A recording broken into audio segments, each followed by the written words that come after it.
Donc, évidemment, on ne pourrait pas passer à côté de commencer, je pense, ce temps de prédication en vous souhaitant une bonne année, une bonne et heureuse année. Mon souhait, honnêtement, pour l'Église, quand je priais pour l'Église dans les derniers jours, c'est que Dieu puisse faire pour nous au-delà de ce qu'on peut penser et demander. C'est une promesse que l'apôtre Paul va écrire. Puis je me dis, pourquoi pas le prendre pour nous 2023. Notre Dieu qui ne fait pas juste ce qu'on lui demande, qui fait infiniment au-delà. On a pris ensemble à la table du Seigneur. Personne n'avait demandé à Dieu que son Fils vienne mourir. C'était même pas dans nos pensées. Lui, par contre, il l'avait sur son cœur, il l'a fait pour nous. Dieu veut notre bien au-delà de ce qu'on peut penser puis comprendre même c'est quoi notre bien. C'est ce que je souhaite pour chacun d'entre nous cette année.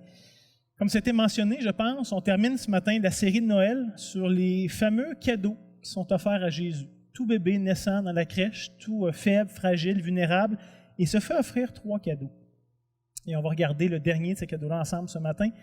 Mais juste avant de commencer, peut-être, permettez-moi de prier pour nous, pour nos familles, pour notre Église, pour notre région. Une prière de bénédiction en commençant cette année. Là.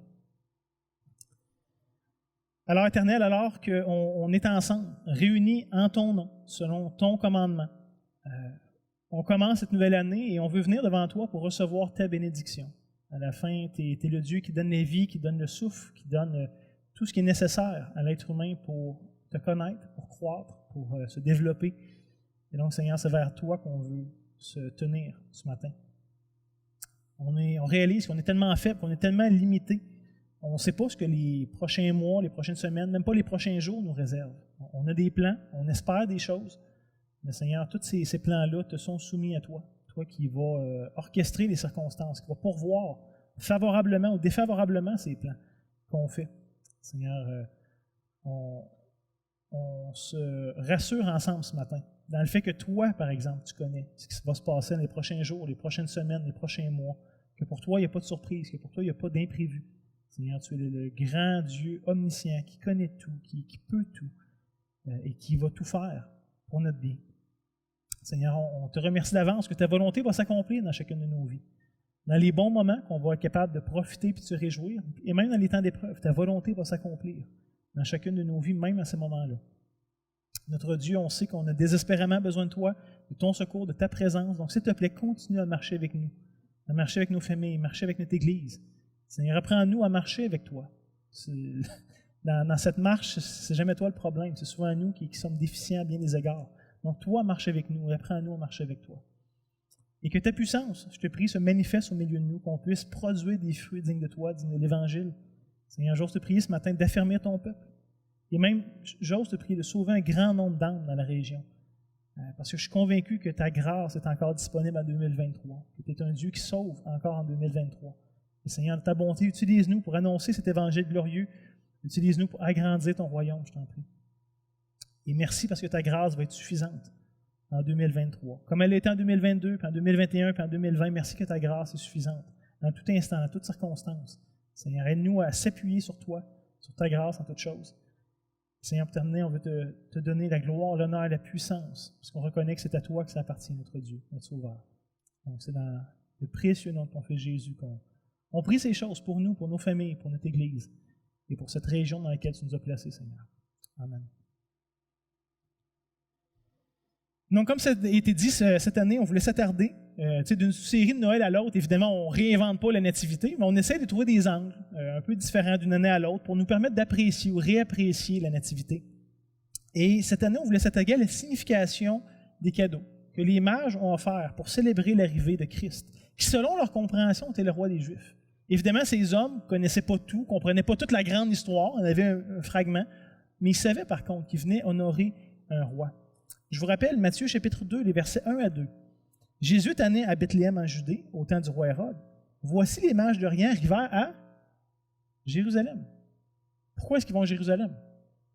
Le palais royal était à Jérusalem. Le roi Hérode était à Jérusalem. Et ils dirent au verset 2, « Où est le roi des Juifs qui vient de naître? Car nous avons vu son étoile en Orient, et nous sommes venus pour l'adorer. » Fait que dans leur tête, ils viennent honorer le roi. Ils ne savent pas, évidemment, que le roi est à Bethléem. Ça, ils vont l'apprendre par les scribes et le docteur de la loi. Mais ils viennent adorer le roi. Ils se rendent donc au palais pour rencontrer le roi, pensant le trouver. Et finalement, ils se rendent compte qu'il y a effectivement un roi au palais, qui est Hérode, mais il n'y a pas de nouveau-né.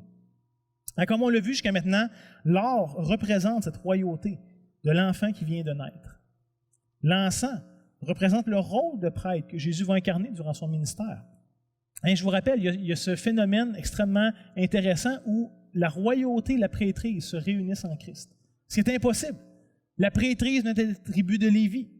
La royauté venait de la tribu de Juda. Et tu ne peux pas te marier d'une tribu à l'autre. Tu étais limité à ta tribu. Fait que c'était impossible qu'un roi soit prêtre ou qu'un prêtre soit roi. C'était une impossibilité. Et Christ, qui naît de la lignée de David et qui reçoit un sacerdoce plus grand que celui qui a été donné à Lévi. L'Épître aux Hébreux va nous dire un sacerdoce non transmissible qui nous vient un peu comme celui de Melchisédek. Donc, en Jésus, on a cette royauté qui est réunie à cette prêtrise. Mais il y a aussi un troisième cadeau. Je vous rappelle, les mages vont déposer de la myrrhe. On lit à Matthieu chapitre 2, les versets 9 à 11. Après avoir entendu le roi, ils partirent. Ici, on parle des mages, évidemment. Et voici l'étoile qu'ils avaient vue en Orient marcher devant eux jusqu'à ce qu'étant arrivé au-dessus du lieu où était le petit enfant, il s'arrêta. Quand ils aperçurent l'étoile, ils furent saisis d'une très grande joie. Ils entrèrent dans la maison, virent le petit enfant avec Marie, sa mère, se prosternèrent et l'adorèrent. Ils ouvrirent ensuite leur trésor et lui offrirent en présent de l'or, de l'encens et de la myrrhe. Avant d'aller plus loin, j'aimerais simplement qu'on prenne le temps de comprendre, c'est quoi ça, la myrrhe? C'est quel genre de cadeau? À quoi ça sert? À quoi ça ressemble?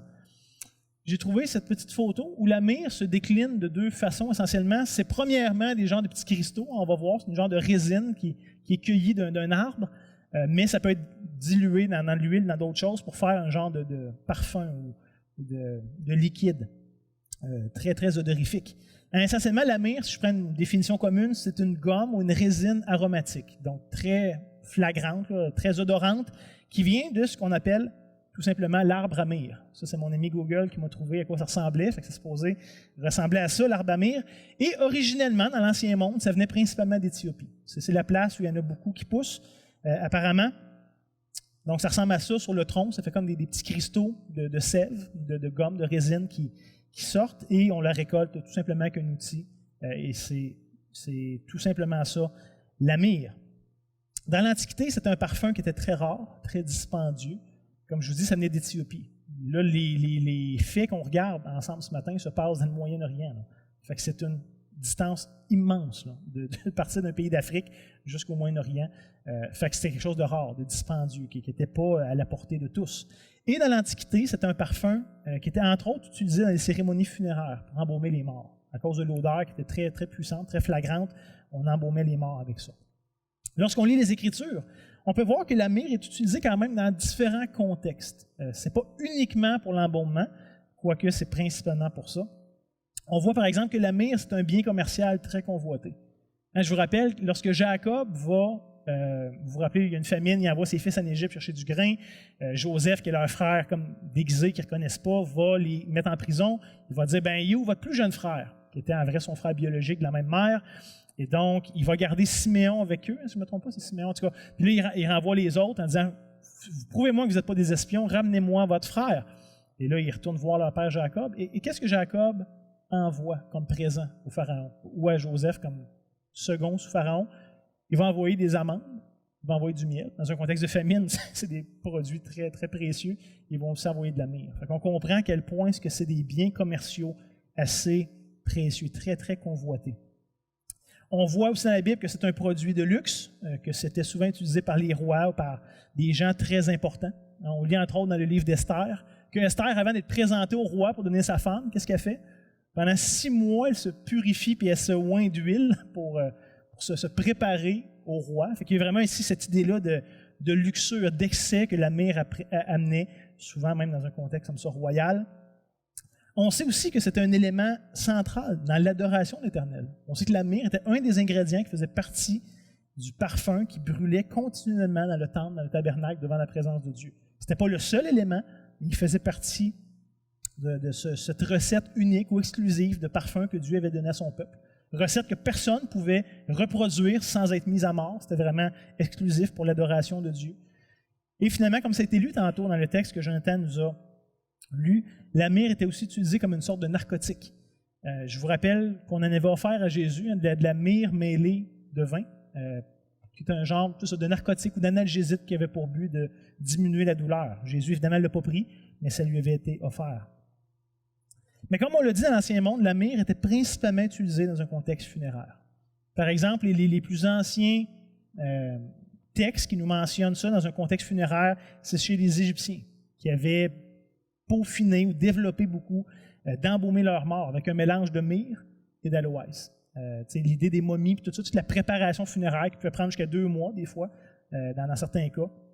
C'est les Égyptiens, je ne sais pas s'ils l'ont inventé, mais du moins qu'ils l'ont perfectionné, qu'ils l'ont développé beaucoup. Mais on se rappelle, c'était dispendieux. C'est pas tout le monde qui recevait ce genre de traitement-là à sa mort. Il y en a bien qui se faisaient juste tirer dans une fosse commune, puis c'était pas plus compliqué que ça. Mais c'était les rois, c'était les prêtres, c'était les riches, c'était les dignitaires qui avaient le droit à un embaumement digne d'être momifié ou d'être embaumé comme ça. Mais il faut quand même dire que ce genre de coutume-là s'est rapidement répandu dans tous les peuples du Moyen-Orient ancien. La Bible nous dit que c'était une pratique commune, qui était connue et utilisée chez les Juifs. Et ce fut entre autres le cas pour la mort de Jésus. Donc c'était relativement commun à cette époque. Mais ce qui est intéressant, c'est que Jésus a un embaumement avant sa mort et après sa mort, dans les 2 cas utilisant la myrrhe. Et ça, je trouve ça intéressant. J'aimerais vous lire le texte de Marc, chapitre 14, versets 3 à 8, qui se situe ici quelques jours avant la croix, donc avant la mort de Jésus. Et on lit ceci. Jésus était à Béthanie, dans la maison de Simon le lépreux. Une femme entra, et pendant qu'elle se trouvait à table, elle tenait un vase d'albâtre qui renfermait un parfum de nard. Littéralement, c'est le grec muron, d'où vient ici notre racine du mot myrrhe. Un parfum de nard pur, de grand prix. Ayant rompu le vase, elle répandit le parfum sur la tête de Jésus. Quelques-uns exprimèrent leur indignation. À quoi bon perdre ce parfum? On l'a dit, c'est un produit de luxe, c'est un produit très dispendieux. Verset 5, on aurait pu le vendre plus de 300 deniers. On se rappelle, un denier était le salaire de l'ouvrier moyen. Plus de 300 deniers. On parle ici d'une année de salaire, plus ou moins. Si on considère que les Juifs travaillaient 6 jours par semaine, puis il y avait le sabbat, donc on note 52 jours à une année régulière, on tombe à peu près à ça, 300 jours si on exclut les autres fêtes en Israël. Fait qu'aussi, on a un parfum de myrrhe, d'une année de salaire qui est versé sur Jésus. On aurait pu le vendre plus de 300 deniers et le donner aux pauvres. Il s'irritait contre cette femme. Mais Jésus dit, laissez-la. Pourquoi lui faites-vous de la peine? Elle a fait une bonne action à mon égard, car vous avez toujours les pauvres avec vous, et vous pouvez leur faire du bien quand vous voulez, mais vous ne m'avez pas toujours. Regardez ce que Jésus va affirmer au verset 8, qui est très intéressant. Elle a fait ce qu'elle a pu. Elle a d'avance, quoi? Embaumé mon corps pour la sépulture. Jésus savait qu'elle allait mourir. Et cette femme, je ne sais pas jusqu'à quel point elle comprenait ce qui était en train de se passer, si elle voulait juste l'honorer ou si vraiment dans sa tête, elle comprenait que Jésus allait mourir bientôt et qu'elle voulait lui offrir ça. Le texte n'est pas super clair là-dessus. Mais pour Jésus, c'est clair. Moi, je vais mourir. Elle embaume mon corps avant ma mort. Mais on a aussi Jésus qui est embaumé de myrrhe après sa mort. On voit ça dans Jean chapitre 19, le verset 38 à 41. Après cela, Joseph d'Arimathée, qui était disciple de Jésus, mais en secret, par crainte des Juifs, demanda à Pilate la permission de prendre le corps de Jésus. Et Pilate le permit. Il vint donc et prit le corps de Jésus. Nicodème, qui avait auparavant été allé de nuit vers Jésus, vint aussi apportant quoi? Un mélange d'environ 100 livres de myrrhe et d'aloès. Ici, c'est un embaumement digne d'un roi, 100 livres de ce qui était connu et communément utilisé, entre autres en Égypte, mais comme je vous disais, c'était répandu dans les différentes autres cultures. Verset 40. Il prit donc le corps de Jésus et l'enveloppèrent de bandes avec les aromates, donc avec l'aloès et la myrrhe, comme c'est la coutume d'ensevelir chez les Juifs. Or, il y avait un jardin dans le lieu où Jésus avait été crucifié, et dans le jardin, un sépulcre neuf, où personne n'avait encore été mis. Donc, un embaumement avant la mort, un embaumement après la mort. Mais ce concept-ci de mort et d'embaumement de Jésus, évidemment, ne devrait pas être une surprise pour nous. Ce n'est pas un accident de parcours. C'était déjà longtemps annoncé. Déjà au moment de la naissance de Jésus, c'était annoncé. Et c'est ce que j'aimerais qu'on réfléchisse ensemble ce matin. On pourrait dire que c'était longtemps annoncé d'avance, avant même sa naissance, c'est vrai, mais c'était aussi annoncé au moment de sa naissance. Et souvent, ce n'est pas ce genre de détails-là dans les textes de la Nativité qui frappent notre œil. Mais pourtant, ça devrait, parce que la myrrhe est là. Et ces annonces de mort sont aussi présentes. Donc, ce n'est pas un hasard, comme je disais, que les mages apportent de la myrrhe.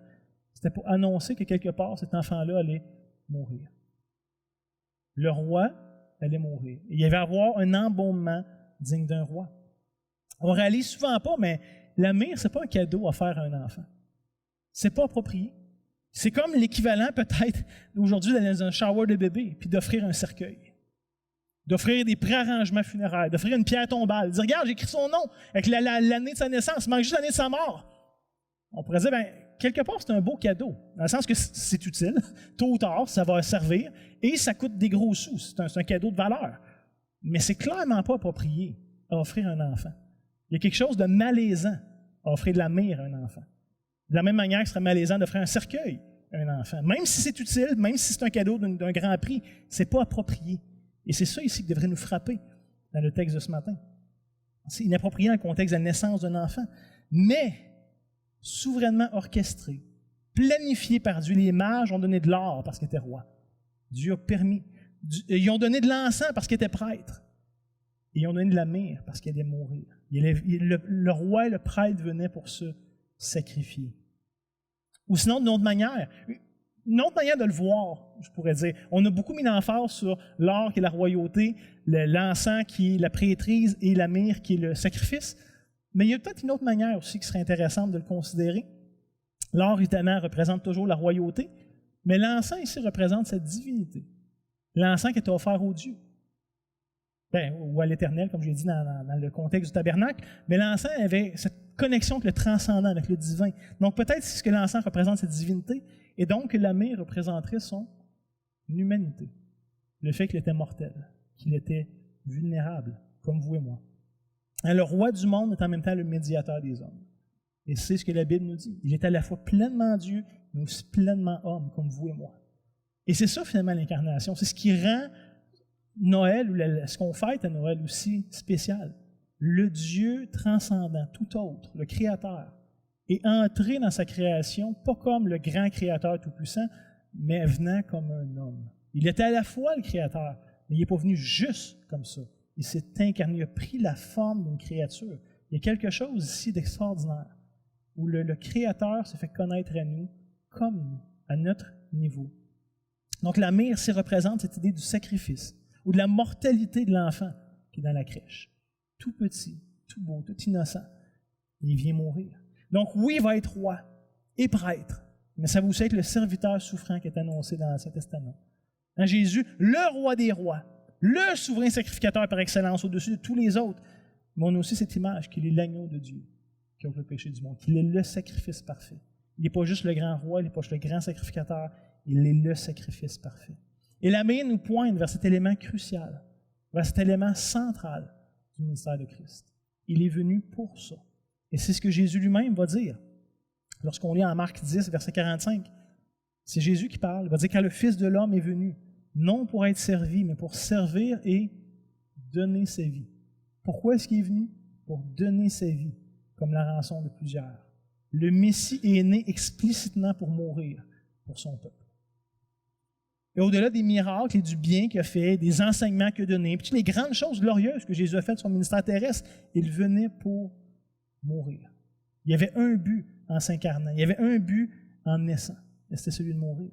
Et on pourrait dire peut-être que ce n'est pas un sujet très joyeux pour commencer l'année, de parler de la mort d'un bébé, hein, ça nous affecte, mais pourtant c'est la vraie raison qui nous permet de se réjouir en ce début d'année, qui nous permet d'avoir une espérance en ce début d'année. C'est parce que cet enfant-là est mort et qui était venu pour mourir. Comme j'ai dit, cette réalité-là était clairement prophétisée dans l'Ancien Testament. C'était pas nouveau, mais c'était aussi présent, comme j'ai dit tantôt, dans le récit de la Nativité. Et j'aimerais qu'on réfléchisse ensemble à certains de ces éléments-là. Ça commence avec le songe de Joseph. En Matthieu 1, verset 20-21. Comme il y pensait, on se rappelle, Joseph apprend que sa fiancée est enceinte, puis c'est pas de lui, puis là, ça cause un paquet de problèmes, puis là, je vais peut-être la divorcer ou me séparer d'elle en secret. Et donc, comme il y pensait, voici un ange du Seigneur lui apparut en songe. Il dit, Joseph, fils de David, ne crains pas de prendre avec toi Marie, ta femme, car l'enfant qu'elle a conçu vient du Saint-Esprit. Elle enfantera un fils, et tu lui donneras le nom de Jésus. C'est lui qui sauvera son peuple de ses péchés. Et la question qu'on devrait se poser, mais c'est comment est-ce qu'il va sauver son peuple de ses péchés? Et la Bible nous dit que c'est en portant leurs péchés et en mourant à leur place. Le salut vient par le sacrifice. Mais comme j'ai dit, ce n'est pas nouveau. Le fameux chapitre 53 il nous annonçait déjà cette réalité du serviteur souffrant. On lit à partir du verset 6, nous étions tous errants comme des brebis. Ça, c'est tout le peuple, tous les êtres humains. Chacun suivait sa propre voie. et l'Éternel a fait retomber sur lui, sur le Messie, sur le serviteur souffrant, l'iniquité de nous tous. Il a été maltraité et opprimé, il n'a point ouvert la bouche, semblable à un agneau qu'on mène à la boucherie, à une brebis muette devant ceux qui l'attendent. Il n'a point ouvert la bouche. Il a été enlevé par l'angoisse et le châtiment. Et parmi ceux de sa génération, qui a cru que quoi? Qu'il était retranché de la terre des vivants. C'est une annonce de mort aussi. Et frappé pour les péchés de mon peuple. Et Pierre, évidemment, après la résurrection, comprend, fait ses liens entre celui qui était annoncé, le Messie souffrant qui allait venir. Et il fait ce lien avec Jésus. Il va dire, lui, évidemment, Christ, qui n'a pas commis de péché. Et dans la bouche duquel ne s'est pas trouvé de fraude. Il n'est pas mort pour lui-même, il n'a pas rien payé pour lui-même. Il n'y avait rien à payer. Verset 23, lui qui injuriait ne rendait point d'injure, maltraité qui ne faisait point de menace, mais s'en remettait à celui qui juge justement. Lui qui a porté lui-même nos péchés en son corps sur le bois, afin que, morts au péché, nous vivions pour la justice. Lui, par les meurtrissures duquel vous avez été guéris. Le même langage qu'Ésaïe 53, que Pierre s'inspire et qui applique à Christ. Verset 25, « Car vous étiez errants comme des brebis. » C'est ce que Ésaïe nous dit, on était tous errants comme des brebis. Chacun suivait sa propre voie. Vous étiez tous errants comme des brebis.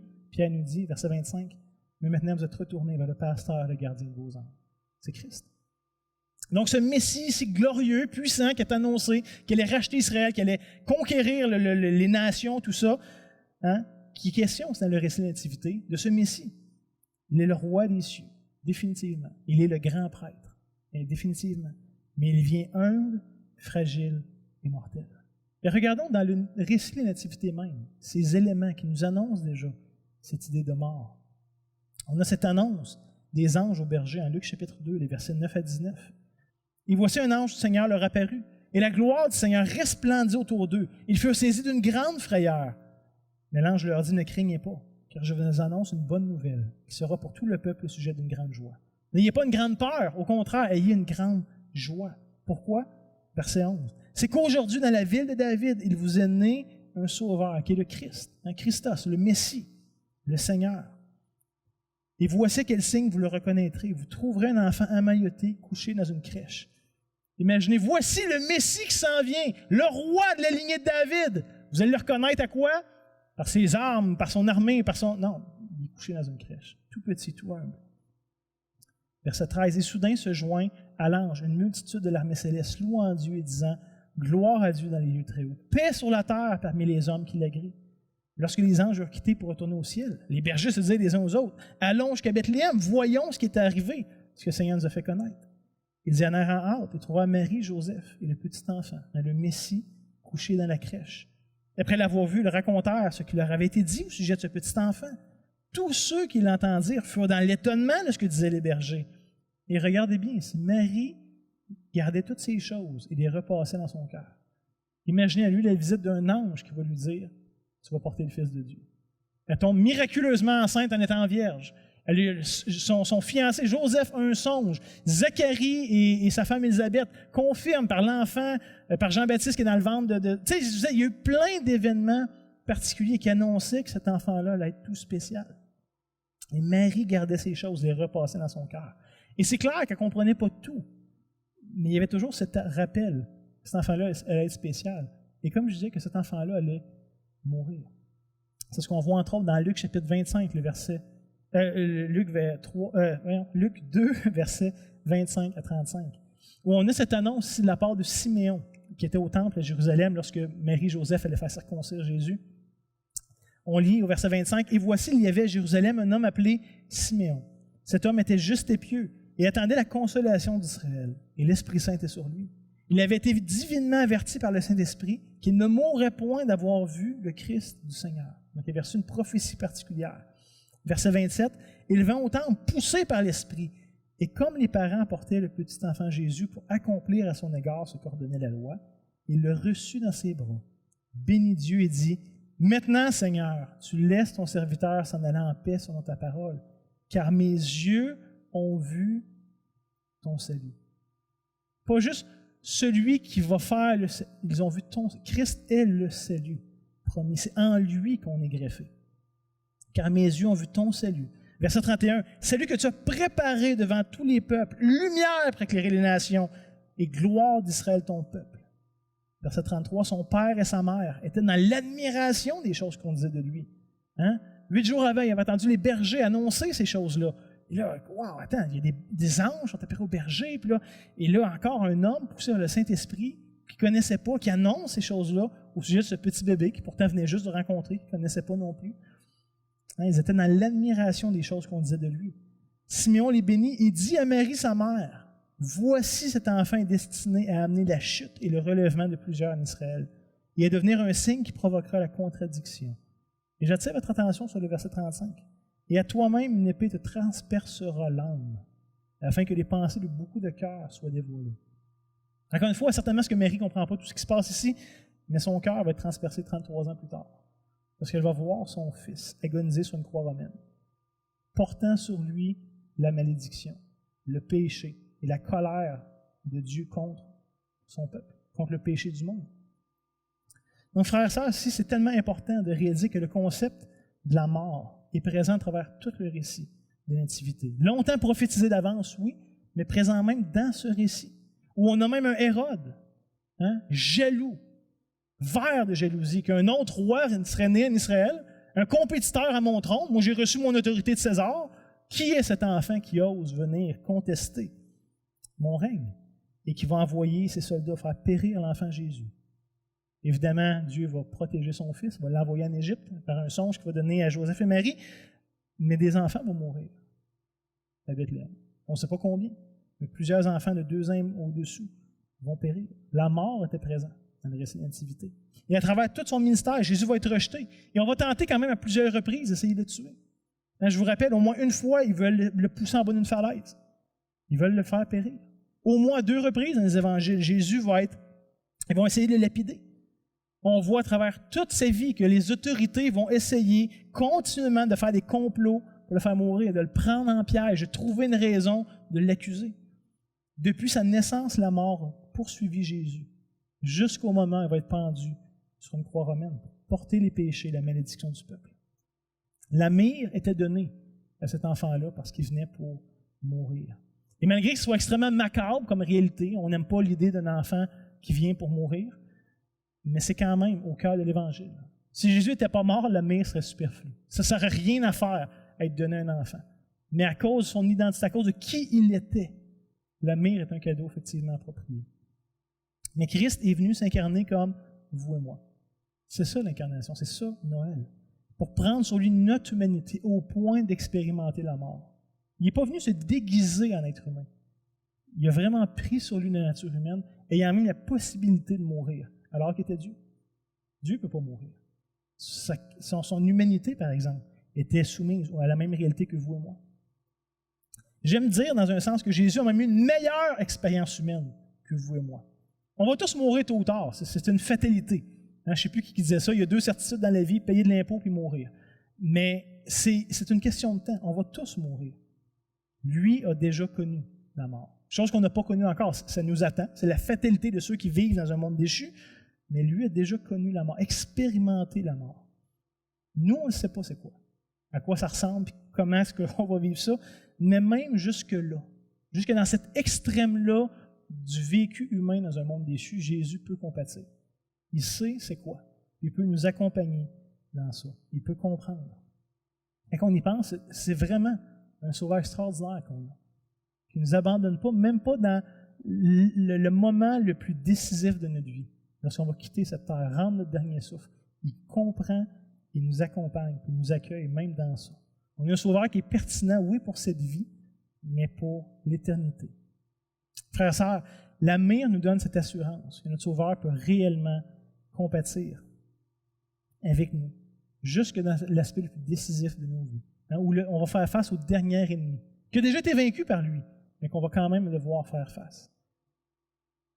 Donc oui, Christ est le grand roi qui reçoit le règne, l'honneur, la puissance éternellement. Oui, il est le souverain sacrificateur qui nous représente constamment devant Dieu, c'est tout vrai. N'oublions pas aussi qu'il est le sacrifice parfait, depuis sa naissance.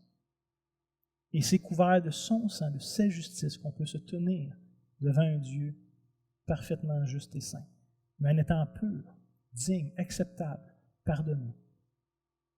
En cette période de Noël, on rend grâce à Dieu pour le don qu'il nous a fait en Jésus. Quel cadeau! On chérit l'espérance que Christ nous donne, parce que non seulement est-ce qu'il est mort, c'est vrai, la mère nous annonçait sa mort, mais ce n'est pas la fin de l'histoire. Il y a aussi cet aspect de résurrection qui est là, résurrection glorieuse. Et je termine ce matin en vous disant, si vous êtes unis à Christ, laissez-moi vous rappeler que vous êtes morts avec Christ. Vous êtes morts dans sa mort. Sa mort était votre mort. Si vous êtes unis à Christ ce matin, vous vivez de sa vie. Et encore plus, vous ressusciterez de sa résurrection. Je ne sais pas ce que vous avez eu comme cadeau à Noël cette année, mais ça ne peut pas coter ça, certain. Toutes les belles choses que vous avez eues vont périr, ou peut-être c'est déjà fini, ou peut-être ça va durer un bout, ou en tout cas, vous allez mourir, vous n'en profiterez pas toute votre vie. C'est le cadeau ici donné d'une valeur incommensurable, et non seulement bon et pertinent tout de suite, ici, maintenant, pour toujours. Ça, c'est la bonne nouvelle. Et ma prière pour nous, c'est qu'on puisse être soutenus, qu'on puisse être encouragés par ces vérités-là tout au long de 2023. Parce que je me dis à quel point est-ce qu'on a besoin de se rappeler de ça, à travers toutes les bonnes choses de la vie qui nous font oublier, à travers toutes les choses difficiles de la vie qui nous amènent souvent à essayer de trouver espoir en autre chose. On a tout reçu en Jésus, en ce bébé qui était venu pour mourir. Prions ensemble. Notre Dieu, comme tu es bon, comme tu es patient, comme tu es gracieux, Seigneur, on veut le reconnaître. On veut être de ceux qui plient le genou devant toi, qui reconnaissent ce que tu dis de toi-même est vrai. Permets-nous, Seigneur, de se réjouir pleinement de cette mire que tu as offerte à ton Fils dès sa venue dans le monde. Seigneur, c'était prévu, c'était annoncé depuis des millénaires que le Messie allait venir mourir. Seigneur, ce n'est pas n'importe qui que tu nous as envoyé, c'est toi-même dans la personne de ton Fils. Seigneur, ta parole nous affirme que tu ne l'as pas épargné, mais que tu l'as livré pour nous tous. Seigneur, quelle grâce, quel cadeau extraordinaire. On n'aurait jamais osé te demander ça, même dans nos rêves les plus fous. Et sans attendre qu'on te le demande, tu l'as gracieusement donné. Seigneur, quelle grâce. Et non seulement est-ce que sa mort paye pour nos offenses, mais sa résurrection nous apporte la justice, la paix et la vie avec toi. C'est un quel privilège incroyable de ne plus être tes ennemis. Mais non seulement ça, Seigneur, grâce sur grâce, il faut être adopté par toi comme tes fils et tes filles. Et maintenant que tu nous réserves de régner, d'être co-héritier avec ton Fils. Seigneur, quelle grâce. Éternel, permets-nous de se rappeler, de chérir ces vérités-là tout au long de l'année. Avec toutes les surprises positives et négatives qu'elle va renfermer, Seigneur, rappelle-nous qu'on est unis à Christ, mort en lui, vivant en lui, et qu'on attend sa résurrection, que lui a déjà expérimenté. Il règne, il est assis à ta droite. Seigneur, on attend nous-mêmes sa seconde venue pour ressusciter en lui, avec lui, et régner avec toi pour toujours. Seigneur, à la fin, on te demande aussi que ceux qui n'ont pas reçu cette bénédiction encore, qui n'ont pas reçu ce cadeau, qu'ils puissent eux aussi en bénéficier. Seigneur, sauve, que Christ reçoive la pleine récompense pour son sacrifice, qu'un grand nombre puisse le connaître, apprécier pas juste le roi qu'il est, pas juste le sacrificateur qu'il est, l'intercesseur, le médiateur qu'il est, mais aussi le sacrifice parfait qu'il a accompli pour nous. Donc, Seigneur Jésus, c'est dans ton nom qu'on s'approche de ton Père, confiant, d'être reçu, d'être entendu, d'être accueilli. Seigneur, et c'est dans ton nom qu'on prie ces choses ensemble. Amen. Juste avant de terminer avec un dernier chant ce matin, permettez-moi simplement de vous envoyer avec cette commission. C'est finalement, j'espère que c'est une inspiration sur chacun de nos cœurs, qu'on puisse croître dans cet aspect-là cette année. Parce que devant une aussi grande manifestation d'amour, où Dieu donne son Fils, qu'on considère les implications de ça, puis qu'on en soit sidéré, oui, mais non seulement qu'on reçoive cette grâce, mais qu'on soit prêt à l'offrir aussi à d'autres. Et je termine avec ce texte de Philippiens, chapitre 2, les versets 3 à 5, où Paul écrit « Ne faites rien par esprit de parti ou par vaine gloire, mais que l'humilité vous fasse regarder les autres comme étant au-dessus de vous-même. Que chacun de vous, au lieu de considérer ses propres intérêts, considère aussi ceux des autres. Ayez en vous les sentiments qui étaient en Jésus-Christ. » Et Jésus lui-même nous dit c'est quoi les sentiments qu'il habitait, qui est venu non pour être servi, mais pour servir et donner sa vie pour les autres. Donc que Christ puisse croître, que les sentiments qui étaient en Jésus puissent croître dans nos vies, prendre de plus en plus de place, et que notre orgueil naturel, que nos désirs naturels de s'élever et de dominer sur les autres diminuent. Et je vous envoie que cette bénédiction, qui est un rappel, qui est un encouragement, tiré de Romains chapitre 8, versets 32-34, lui, donc c'est Dieu qui n'a pas épargné son propre Fils, mais qui l'a livré pour nous tous. Comment ne nous donnera-t-il pas aussi toutes choses avec lui? s'il a déjà donné Christ, qu'est-ce qu'il va retenir s'il a déjà donné ce qu'il avait de plus précieux?